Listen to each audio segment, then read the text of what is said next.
So,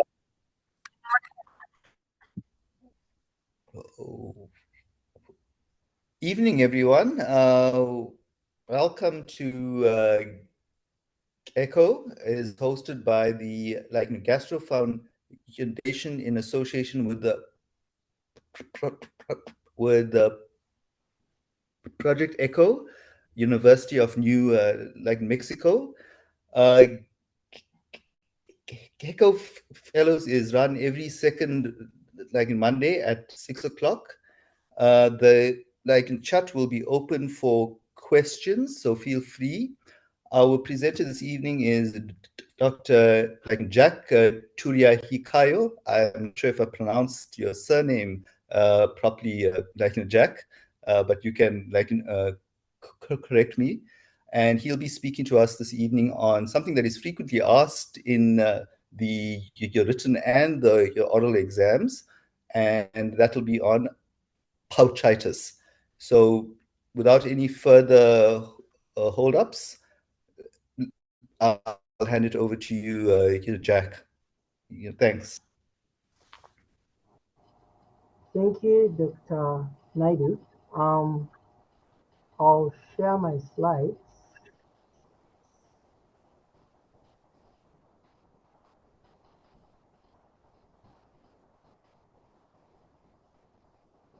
I don't know if my screen is clear. You're not sharing it? No, it's not shared yet. No, we can't see your slides.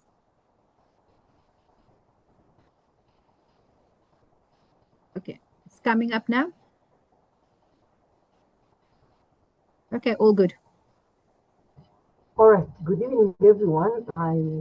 My name is Dr. Jack Turyahikayo. I'm a medical gastroenterology fellow at Universitas Academic Hospital. This evening, I'll be taking us through pouchitis, which is a relatively examined topic. And thanks to Dr. VG, who has guided on how I should prepare for this presentation. I hope to be under 30 minutes so that we can have a fruitful discussion. So, in terms of the introduction, 10 to 15% of patients with ulcerative colitis require colectomy for medically refractory disease or neoplasia. And restorative proctocolectomy, ileopouch and anastomosis, is the preferred surgery. This procedure provides regular, controlled, and per-annual defecation with significantly reduced risk of colorectal cancer. And it's important to highlight that the J-pouch is the most common fashioned IPAA configuration. Anatomically, the pouch is approximately 50 to 20 centimeters long, 4 centimeters in diameter, and 20 mils in volume. And the postoperative adaptation after pouch fashioning usually is after 6 to 12 months. And the normal pouch bowel movements for most patients are 4 to 8 motions during the day and at least 2 motions at night. I think it's important to have an understanding of how the J-pouch is fashioned, but for most patients who have elective proctocolectomy, usually have this procedure in either a modified 2-stage or a 3-stage approach. The modified 2-stage approach involves total colectomy with ileostomy as the first stage, and the second stage would be proctectomy and pouch construction with ileostomy closure.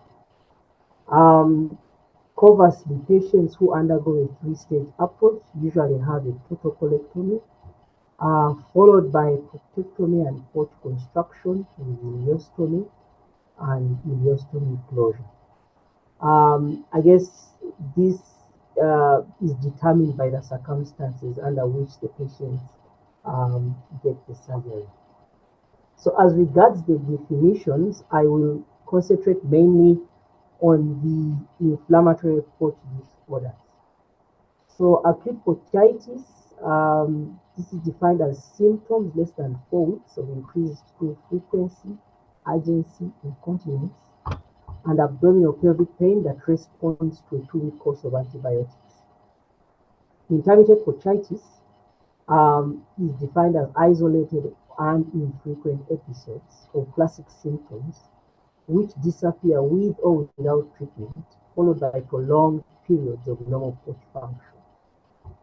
Chronic antibiotic-dependent pouchitis is relapsing or persistent symptoms of pouchitis that necessitate frequent antibiotics, usually 3 or more courses within 12 months, or a continuous course of antibiotic therapy.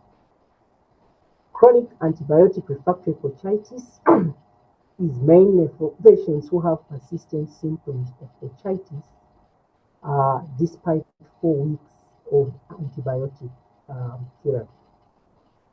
Crohn's-like disease of the pouch is usually one or more of the following features. So there is extensive ulcerations and strictures in the pre-pouch ileum, pouch body, or pouch-related fistula.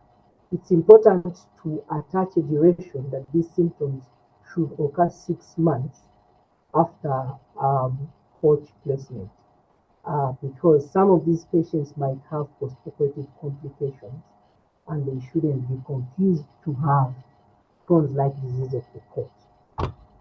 Cophitis is inflammation of the residual rectum used to facilitate the staphoid pouch anastomosis. This is a bit of a busy slide, but it's about classification of pouchitis. So pouchitis could be classified based on response to antibiotics in these 3 large categories: antibiotic responsive, antibiotic dependent, or antibiotic refractory, and those we've already defined. In terms of the disease duration, could be acute or chronic pouchitis, and the cutoff is 4 weeks. In regards to the disease pattern, episodic, relapsing, or persistent, and this looks at the number of episodes in a year that patients will present with symptoms. Or you could have an etiological classification, which is primary or secondary, and then as well as a pathogenic classification, which is mainly microbiome, autoimmune, ischemia, or fecal stasis. I think that we will talk about that in the pathophysiology. Lastly, pouchitis could be then also classified based on the distribution of endoscopic inflammation. So it could be diffuse or partial disease. And in terms of the pouch segment, you could have pathology in the pouch body, pre-pouch ileum, pouch inlet, the cuff, or you could have a pan-cuff inflammation with pre-pouch and ileum, so a diffuse pattern. So the incidence, the annual incidence of endoscopy diagnosed pouchitis is, many studies is documented to be between 17 and 40%. It's important to remember that the cumulative incidence of pouchitis is highest in the first year after IPAS surgery. And studies have shown up to 48% of patients getting pouchitis in the first 2 years. So it looks like, you know, the cumulative incidence is progressive over time. And the cumulative frequency rates for pouchitis in 10 years after surgery range between 23 to 60%. As regards the prevalence, 50% of patients who undergo IPAA surgery for ulcerative colitis will develop at least 1 episode of pouchitis. And of those, 20% might progress to have chronic pouchitis despite treatment.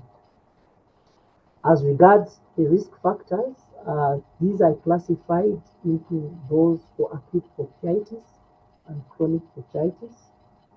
So mutations in the NOD2 CAD157, you know, this is a protein in the bacterial cells on the monocytes that detects bacteria. So this mutation has been actually delineated to be highly associated in many patients with Crohn's disease.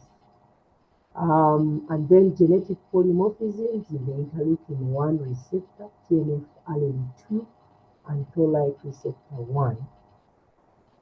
Patients who have primary sclerosing cholangitis and other extraintestinal manifestations have a high risk for acute pouchitis, as well as those who have first-degree relatives with inflammatory bowel disease.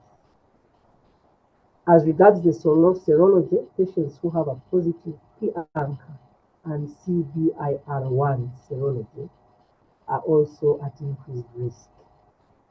As regards the pre-colectomy factors, patients who have been exposed to anti-TNF agents, antibiotics, or those who had a previous admission for acute severe ulcerative colitis have a high risk for acute pouchitis. As regards chronic pouchitis, these are mainly divided into the antibiotic dependent. So pouchitis within the first 180 days of surgery and age of more than 55 years at the time of the surgery, as well as PSC, have been studied to predispose patients to COPD.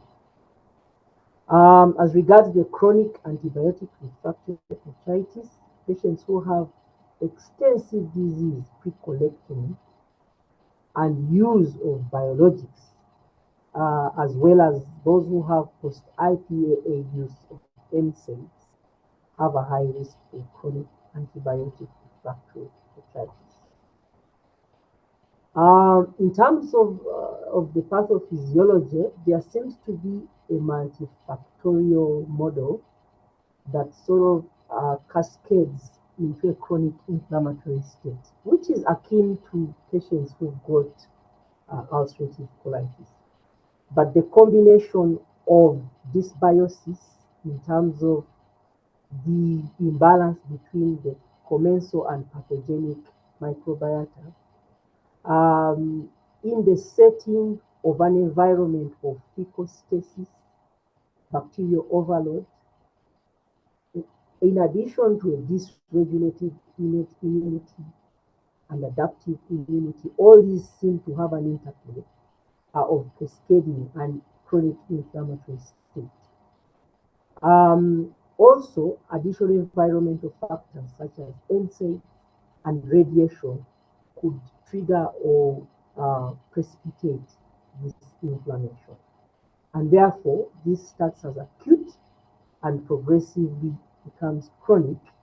The chronicity in some patients is not well studied, but again, there's also a huge genetic influence in how patients respond to this inflammation.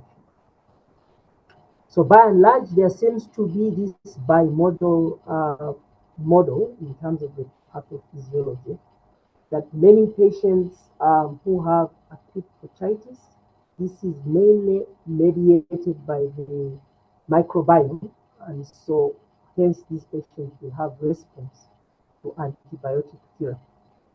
But if they go into the chronic state and get the antibiotic dependent or antibiotic refractory form, this tends to be taken over or driven by the immune system, and hence these patients tend to respond to advanced immunosuppressive therapy, as we shall subsequently see.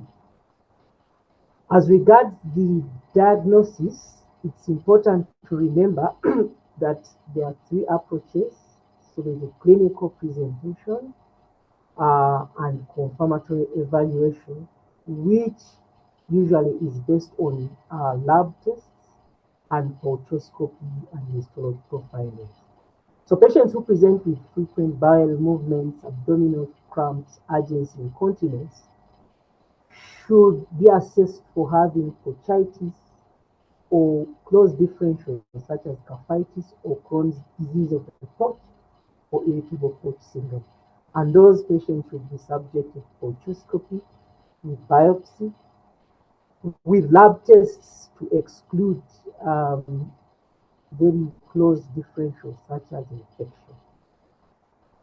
Patients who present with dyschezia, incomplete evacuation, anospasms, bloating, and perianal burning usually might have structural functional outlet obstruction. And so these patients should be evaluated with anal pouch manometry, gastrography, enemas, barium or MRI echography, and CT or MR angiography. The last category are patients who might present with fever, night sweat, bone pain, weight loss. These patients should be evaluated for Crohn's-like disease of the pouch and acute or chronic anastomotic leaks. So I think the point is that Pouchitis has a large differential diagnosis. So it's important to evaluate the patients judiciously to achieve, to make the diagnosis. This slide is about the pouch anatomy, comparing the hand-sewn anastomosis vis-a-vis the stapled anastomosis. And these arrows highlight the endoscopic images you are likely to see when you examine the pouch. Of note, it's important to remember that patients who got a stapled anastomosis will have a rectal cuff, and these patients are predisposed to caphitis. Usually, the rectal cuff shouldn't be 2 centimeters to avoid the risk of this patient ending up with a long rectal cuff syndrome. The advantages of a stapled anastomosis is that it gives patients better continence and less fecal seepage as opposed to a hand-sewn anastomosis. These images are highlighting some pathologies at pouchoscopy. In this image, you could see that there is diffuse inflammation in this patient's pouch with sparing of the pre-pouch ileum. This is highlighting ischemic ulcers at the pouch inlet. This image here shows stricturing, and in fact, this patient has an anastomotic stricture with prolapse of the cuff. This patient has fecostasis with diffuse pouchitis, and there is mucosal exudation and erythema diffusely. And in this image, this patient underwent an endoscopic removal of an inflammatory colic, which I guess is a complication of that chronic inflammation. As regards the disease severity, the commonly used index is the pouch disease activity index, which is mainly an 18-point score, including the clinical, endoscopic, and the histological parameters, each scoring 6 points. Of note, patients who score at least 7 are defined to have pouchitis. It's important to remember that there is a modified pouch disease activity index which omits this histological sub-score. So that is out of 12, and patients who have a total score of 5 and above are deemed to have pouchitis. Beyond the pouchitis disease activity index, there is the Chicago classification, which mainly helps with identifying the pouch phenotype. So this mainly is endoscopic, and it guides endoscopists to see where the pathology is in terms of the pouch anatomy. So either patients will have a normal pouch or inflammation within the afferent limb or the pouch inlet, or they might have diffuse inflammation in the pouch body. Some patients could also have a focal inflammation or caphitis, and then the pouch might have, fistula, and this is after 6 months of ileostomy takedown. So again, this classification is really should be in addition to the pouch disease activity index to sort of characterize where the inflammation is and follow up patients appropriately. As earlier said, the differential diagnosis for pouchitis is broad. It's important to always exclude infections, more commonly cytomegalovirus and Clostridioides difficile infection. Patients might have structural disorders such as pouch outlet obstruction. There are patients who might have dyssynergic or pelvic floor dysfunction, decreased pouch compliance or emptying can give you symptoms that might be similar to pouchitis. Crohn's disease of the pouch, we did talk about this, caphitis and irritable pouch syndrome. All these should be excluded, especially in patients who have chronic antibiotic refractory pouchitis that are being considered for advanced immunosuppressive therapy. And hence, the tests, further testing might be required before these patients are given advanced therapies. And the tests are many. This is just highlighting the various tests that are done. It's also important that at pouchoscopy, as earlier said, for diagnosis, to classify the endoscopic inflammation based on the endoscopic subscore at the PDI, the endoscopic phenotype, and acute histologic inflammation markers.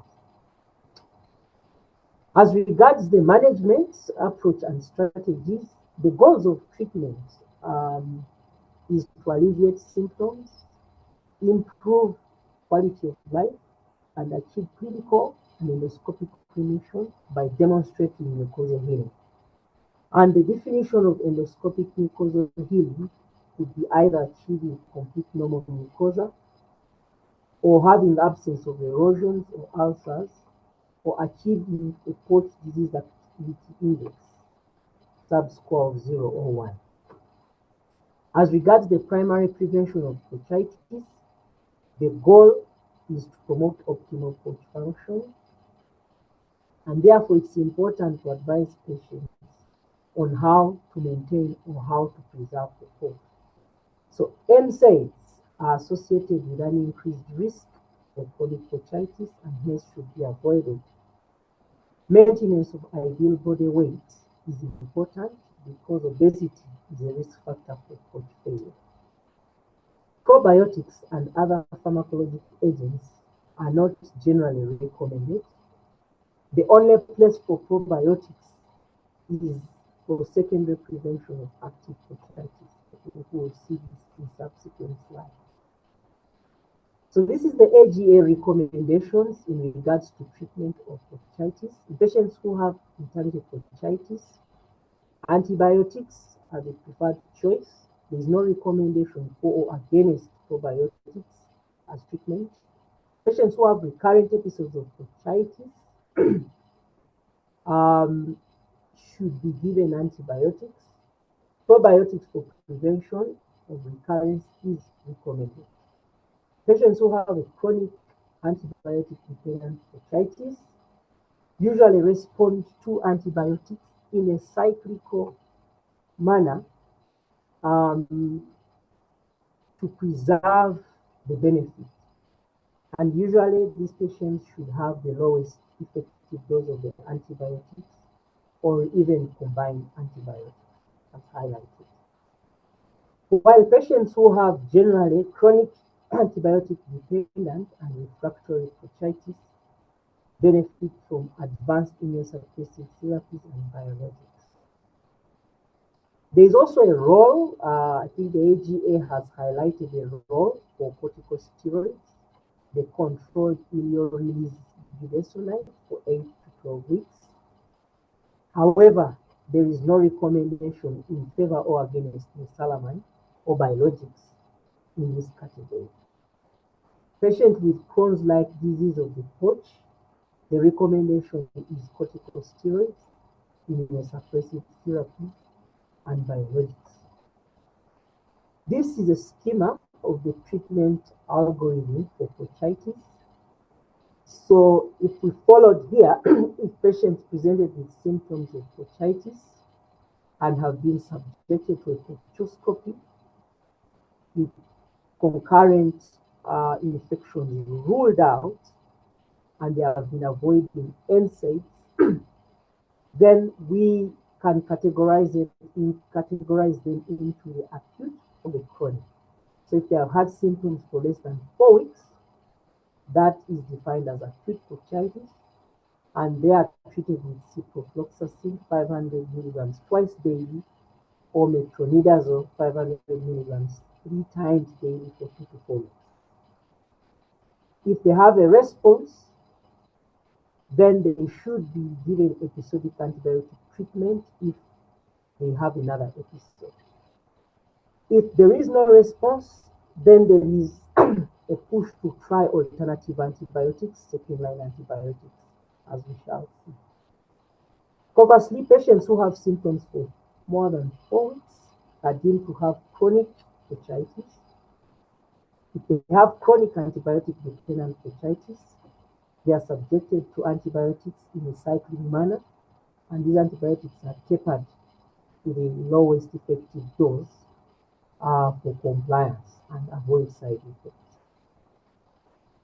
If these patients cannot tolerate antibiotics or have lost the response to antibiotics, then they are escalated into this category of chronic antibiotic refractory pouchitis, for which they would receive steroids or immunomodulators.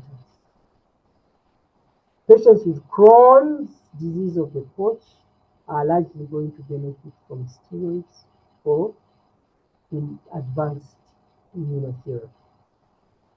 The last category are patients who got pouchitis, and these are treated just like patients who got pouchitis, UC pouchitis, so they benefit from mesalamine suppositories or enemas or corticosteroid suppositories or enemas.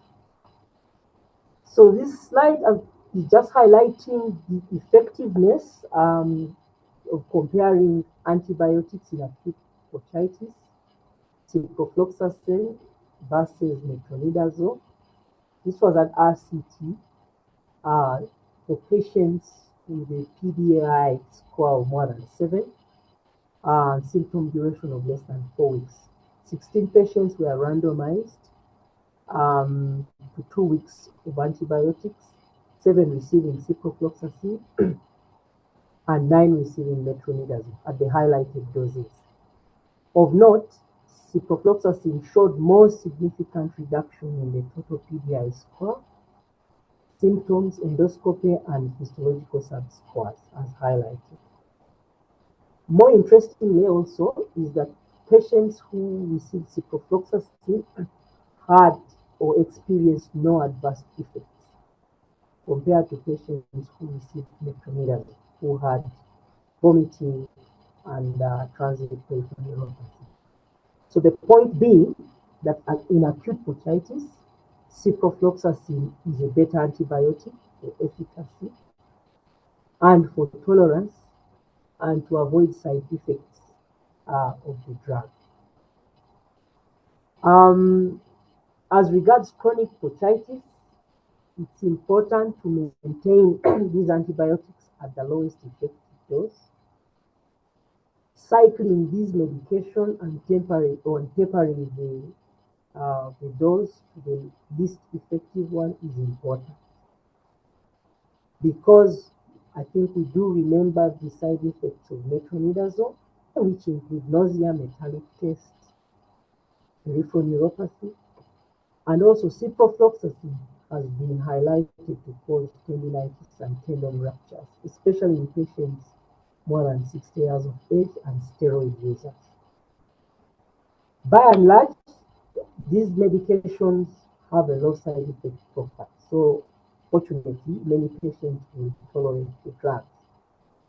If they can't tolerate the drugs, then a few alternatives have been studied. But again, the data is limited. But what has been studied is rifaximin, tinidazole, amoxicillin, and clavulanic acid, and vancomycin. The utility of steroids in chronic pouchitis has been studied. I highlighted two studies, one prospective study of 20 patients who had chronic antibiotic refractory pouchitis treated with budesonide. 75% achieved clinical remission, and the median total PDI score decreased significantly from 14 to 3. The second study was an open-label study of 10 patients with chronic antibiotic refractory pouchitis treated with betamethasone. 80% of the patients achieved clinical remission. The median number of bowel movements decreased significantly from 10 to 6. So therefore, the recommendation here is that budesonide might be used as induction therapy in chronic pouchitis as a bridge to biologic or small molecule therapy. But maintenance monotherapy with budesonide in chronic pouchitis is not recommended. I think of the advanced immunosuppressive therapies that have been well studied and well powered is vedolizumab. I think from the Honest trial and this trial, which were fairly good trials, I think showed the benefit of vedolizumab in patients who got chronic antibiotic refractory pouchitis. So this was a study looking at effectiveness and safety of vedolizumab in Crohn's disease of the pouch and chronic antibiotic dependent and refractory pouchitis. It was a retrospective multi-center cohort study in 5 referral centers. 83 patients treated with vedolizumab with a median follow-up of 15 months. The primary endpoint was clinical response at any time, and the secondary endpoints being clinical remission, endoscopic response, and remission. So the proportion for clinical response was quite impressive, 71%, and of those 19.3 achieved clinical remission. 74% of patients, 74 patients with follow-up orthoscopy. The proportion with endoscopic response and mucosal healing was 54 and 17.6%, which was quite significant in terms of response. This is a slide that is put together just to summarize the various studies that have looked at the benefit of the various agents in treating both acute, intermittent, and chronic pouchitis. I think I might not be able to go through this entire slide, but I think it's good for reading. So in conclusion, pouchitis is highly prevalent among patients with pouch annual anastomosis. The risk factors can determine the pouchitis phenotype. Patients who present with symptoms should be evaluated promptly, and the diagnosis of pouchitis is aided by otoscopy. Patients have to be scored in terms of severity and also in terms of the phenotype of disease. Pouchitis has several differentials that need to be evaluated, as earlier spoken about, and the treatment of pouchitis is largely based on antibiotics, advanced immunosuppressive therapies, and biologics. Biologics are the mainstay therapy for patients with chronic antibiotic refractory pouchitis. I acknowledge the guidance of Dr. Naidoo and also thank my site supervisors in preparing for this presentation. Thank you very much. That was great, Jack. Really very nice overview of something that, as I said earlier, is frequently asked in exams. Pouchitis is something that we uniquely have to deal with in sort of the whole like milieu of IBD. So even though you think we've sorted out the IBD or the ulcerative colitis, unfortunately, as was shown, there's quite a high prevalence of pouchitis. So it's not like these patients mysteriously vanish. So I think to start off with, I have asked a few of our surgeons to be here for this particular talk, because they've got a fair amount of experience compared with us, or shared experience. And Slee, I see you are here, Dr. Sabia. I don't know if you want to say anything about ilioanal, pouches and the complications that you guys see afterwards. Slee, do you want to say anything about that from a surgical perspective? Thanks, VG. Sorry, some of the talk I missed, but I think most of the complications we see, because we do mostly the modified two-stage, and most of the complications we see after reversing that ileostomy. And I think that when we start seeing complications that after reversing that ileostomy, we always worry about a leak or a surgical complication. So we like to image the patient and make sure that it's not a technical or surgical complication that maybe is being misdiagnosed as pouchitis or caphitis or something medical rather than something surgical. Yeah, and I think that's a fair point. The other thing, Slee, before we go on to some of the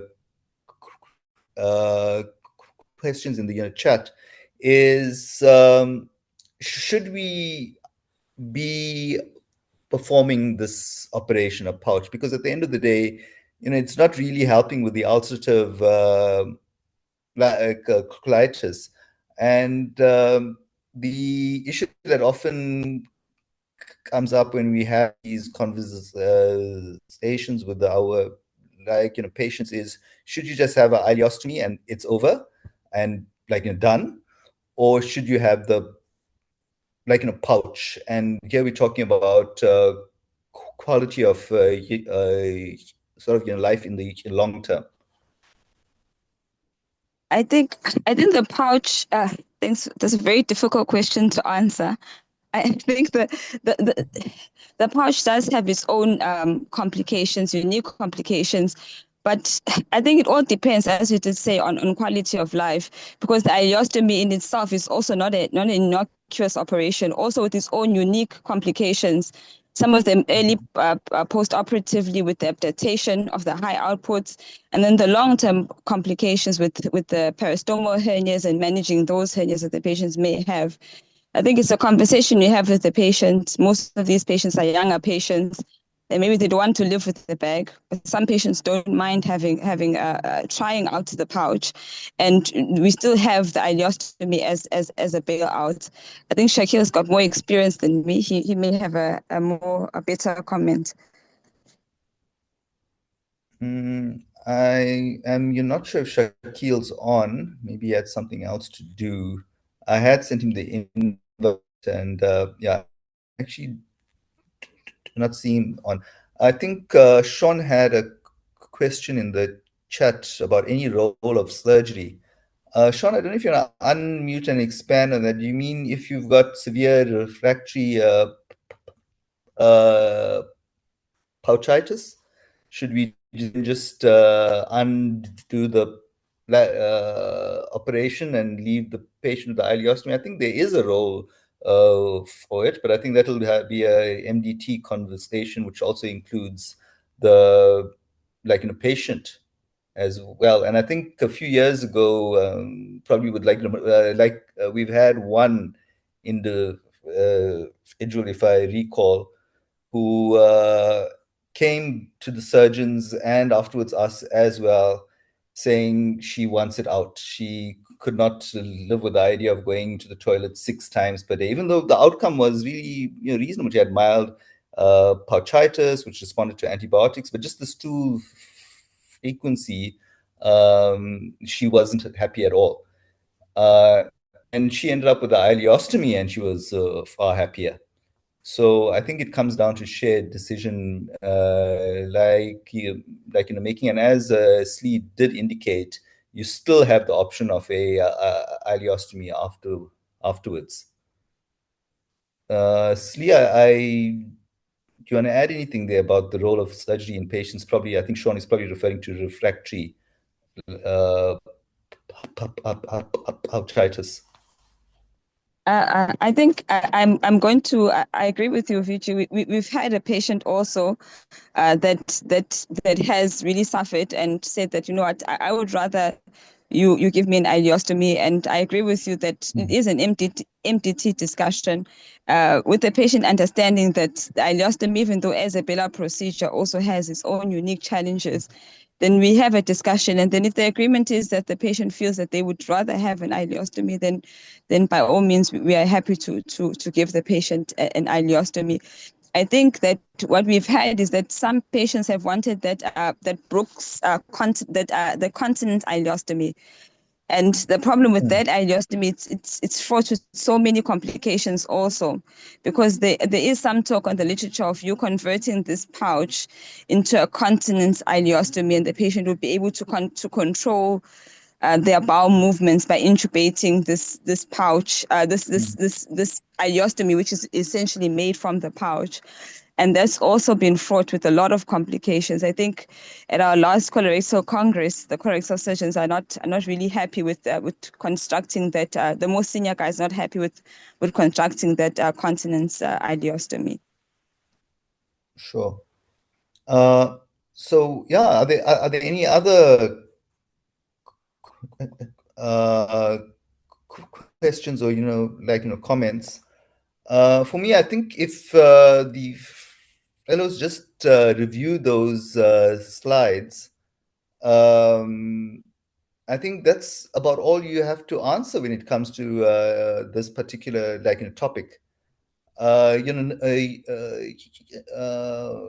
mean, in terms of etiology or differential diagnosis, the approach to the problem, I think those are the key things. You have to be sure about the etiology of the symptoms, and I think that was highlighted by Jack very well.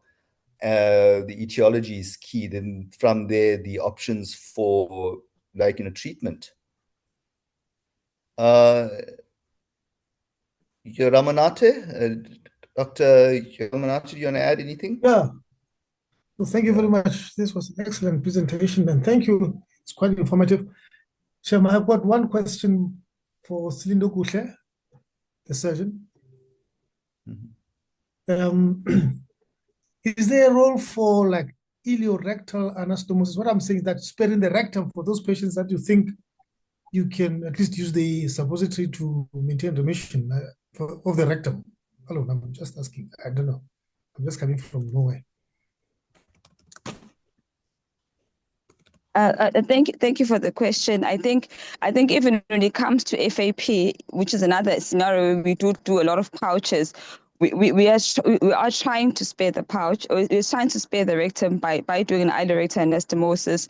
In terms of quality of life, it's better for the patient and surveilling the rectum. But I think it depends on the severity of the disease within the rectum and the discussion of the MDT. I think, Vichy, we've had a case before where we wanted to do an ileorectal with you guys, and we thought that patient wouldn't really be a good candidate for that. So I think it is a discussion within the MDT, but an ileorectal anastomosis is much better than doing a pouch. But also it depends on the indication for why you are endeavoring to do the pouch in the first place. Obviously, in the case of malignancy, there is no role for doing an iridorectal anastomosis. Thank you. Yeah, Thank you. agree with that. Okay, is there anything else that does anybody have any questions? So as I said, for the exam, if you have that overall approach, that should be adequate. And then again, of interest is now the other options. And I think I just want to emphasize one thing. We don't have a solid evidence when you got like Pouchitis. The evidence that we have for most of these options that was highlighted by Jack is not really solid at all. So there is room for your research in this area as to what are the options. And again, if you saw some of those clinical trials, the numbers are small. We don't have large numbers with a pouch, and that I think may also become smaller as we have all these newer agents for trying to control ulcerative colitis. So hopefully it would be a fairly infrequent problem in the years ahead. But as we know, there's always going to be a role for in the foreseeable future for like a surgery, but hopefully that'll become smaller and smaller. Okay, so guys, we don't have to wait till the end, till 7 o'clock.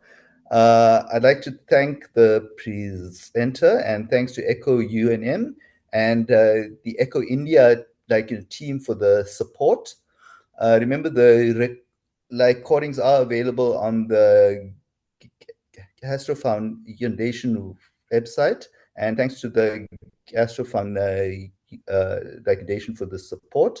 Our next session will be on the 6th of October at 6 o'clock as usual, and the presenter will be Dr. Ibrahim Mohammed, and they'll be talking about perianal disease and fistulae. So maybe the surgeons should also be there as well for this particular topic that we both have a shared interest in. Okay, guys, so enjoy the rest of the week, and I hope to see you all in a fortnight. And oh yeah, and the person who will be supervising that presentation and the chair will be Dr. Ramanathe. So Nani, you'll be on.